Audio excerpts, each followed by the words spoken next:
इससे लेकर आज देश में भारत डिजिटल ट्रांजैक्शन में दुनिया की लीडर बना हुआ है। आज अगर 100 रुपया डिजिटल ट्रांजैक्शन होती है दुनिया में, तो 40 रुपया केवल भारत में ही होती है। दिसंबर महीने में डिजिटल ट्रांजैक्शन की नई ऊंचाई हम सबको अनुभव दिया है। यह केवल ट्रांजैक्शन नहीं हो रहा है, भारत की लोगों की टेक्नोलॉजी अडेप्टेबिलिटी। सामान्य लोगों, जब प्रधानमंत्री जी ने 7 साल पहले ये कहा था हम डिजिटल इंडिया की इनिशिएटिव लेंगे, तब लोगों ने उनको, हमारी राजनीतिक प्रतिद्वंदियों ने ना समझ के, जैसे उनके अभ्यास रहता है, गाली दे देना, उन्होंने टिक्का किया था, परिहास किया था। वो आज उसका आनंद ले रहे हैं। मित्रों, मैं खुद के अनुभव बताऊं तो 1 जनवरी को मैं खुद ही कहीं ट्रैफिक में फंस के जब गाड़ी से उतर के ऑटो में गया, मेरी चिंता पहले आई। ऑटो में तो बैठ गया, कैसे मैं उसको उसकी भाड़ा दूं। मेरे पीएसओ को पूछा आपके पास भाड़ा है क्या? बोला मेरे पास भी कैश नहीं है। फिर हमने उनको पूछा, हमारी दुविधा को ध्यान में रखते हुए कोई चिंता मत करिए, वो पूछा हमको आपके पास फोन पे पेमेंट करने की व्यवस्था है कि नहीं है। मेरे पास तो नहीं था, मेरे पीएसओ के पास था। हमने 100 रुपया की पेमेंट 1 जनवरी को पे करके मैं सुखद अनुभव लिया। ये भारत की नई डिजिटल कैपेसिटी की सबसे बड़ा स्टेटमेंट है। भारत में कहीं भी जाइए, वो रेडी पटरी वाला से लेके हाई वैल्यू की ट्रांजैक्शन की पेमेंट डिजिटल प्लेटफॉर्म पे हो रही है। आने वाले दिनों में विश्व की अर्थनीति भारत की इस मॉडल को अडॉप्ट करने वाला है। मित्रों, आज सुखद संजोग है, वैश्विक नेतृत्व भारत ले रहा है। आज एक अलग से प्रस्ताव पारित हो रहा है, लेकिन आज एक ही लाइन में कहूं, आज इस प्रस्ताव ने, अर्थनीतिक सामाजिक सशक्तिकरण की इस प्रस्ताव ने G20 की सफल प्रेसिडेंसी के लिए, जिसकी काम अभी शुरू हुआ है, प्रधानमंत्री जी के नेतृत्व को सराहना किया है, उनको प्रशंसा किया है। मित्रों, मैं अगर एक विषय पे आज की हमारी अर्थनीति और सामाजिक सशक्तिकरण की इस प्रस्ताव में कहूं, भारत एक समय में एक कुंठित अर्थव्यवस्था के रूप में जाना जाता था। आज भारत में कोई नीति बनती थी तो चंद लोगों के लिए नीति बनती थी, उसके लिए मारामारी, उसके लिए व्यग्रता, उसके लिए सारे बाकी चीज होता था। आज प्रधानमंत्री की इस नीतियों के कारण आज एक सैचुरेशन की अर्थव्यवस्था यानी सबके लिए करना होगा।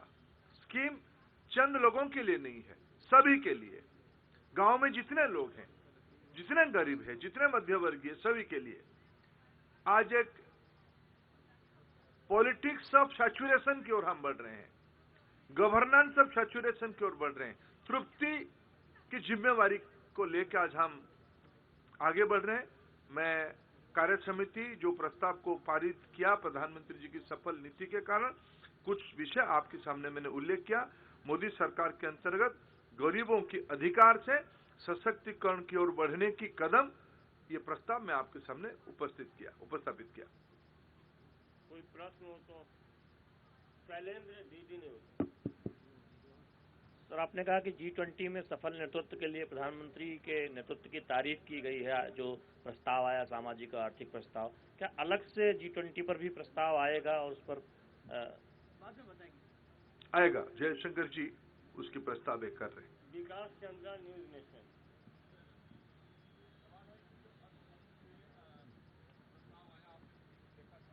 लेकिन विपक्ष बार-बार केंद्र सरकार को महंगाई के मुद्दे पे घेरता है और कहता है कि केंद्र सरकार उसके लिए और आम लोगों को राहत देने के लिए कुछ नहीं कर रही है। क्या इस प्रस्ताव में कुछ चिंता व्यक्त की गई?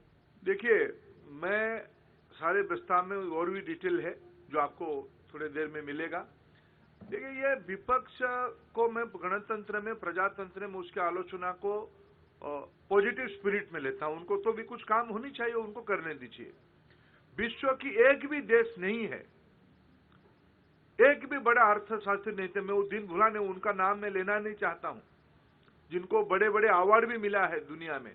उन्होंने 2020 में मोदी जी की नीति को आलोचना किया था। वो आज इस परिस्थिति में भी अभी अभी मुद्रास्फीति की दर विश्व की अन्य देशों की तुलना में, डेवलप्ड देशों की तुलना में आदर्श की स्थिति में है। यही अपने आप में हमारा एक जिम्मेवार वाला अर्थनीतिक मॉडल का प्रमाण है। दुनिया की समस्या है, उसके अंदर भारत तुलनात्मक दूसरे, जब हम एनर्जी इंपोर्ट करते हैं, जब ग्लोबल फूड चेन डिसरप्ट हो गया, उसके अंदर भी भारत की अर्थनीति मजबूत पैर पे खड़ा है। इसलिए हमने 5th पोजीशन पे यहां आया है। Devendra Parashar, lease Matthew. I would like to ask you, what do you mean by this politics of saturation and governance of saturation in the context of this cry over this inflation as well as unemployment? देखिए, मैंने कहा ये लीजिए कि आज देश की नौजवान में तुलना करके आपको कह रहा हूं, इतने यंग एंटरप्रेन्योर पिछले दिनों में नहीं निकलते थे। आज देश की नौजवान जॉब प्रोवाइडर बन चुका है। डिजिटल इकोनॉमी की नई नेटवर्क आ गई है। जब हम पॉलिटिक्स गवर्नेंस ऑफ सैचुरेशन कहते हैं तो प्रधानमंत्री आवास योजना हमको याद आती है। हर घर में नल में जल पहुंचाने की बात याद आती है। हर घर में बिजली पहुंचाने के लिए बात आती थी। आखिर देश की आजादी के 70-72 साल के बाद करोड़ों की संख्या में घर ना हो, बिजली ना पहुंचे, स्वच्छ ईंधन ना पहुंचे, बैंक खाता ना खुले, जिसको पिछले 8 साल में प्रधानमंत्री जी ने किया। और इस बीच में मैं खुद ही का एक विषय भूल गया, राष्ट्रीय शिक्षा नीति भी हमारी नव जागृति का एक बहुत बड़ा सुधार की पॉलिसी है। इसी को हमने कहा, विशेष करके जो 2-3 उदाहरण मैंने बताया, price rise, inflation, all these are global issues. Bharat को मैं अगर कंपैरेटिव स्थिति में खड़ा करूं, हम आज बहुत मजबूती की स्थिति में खड़े हैं।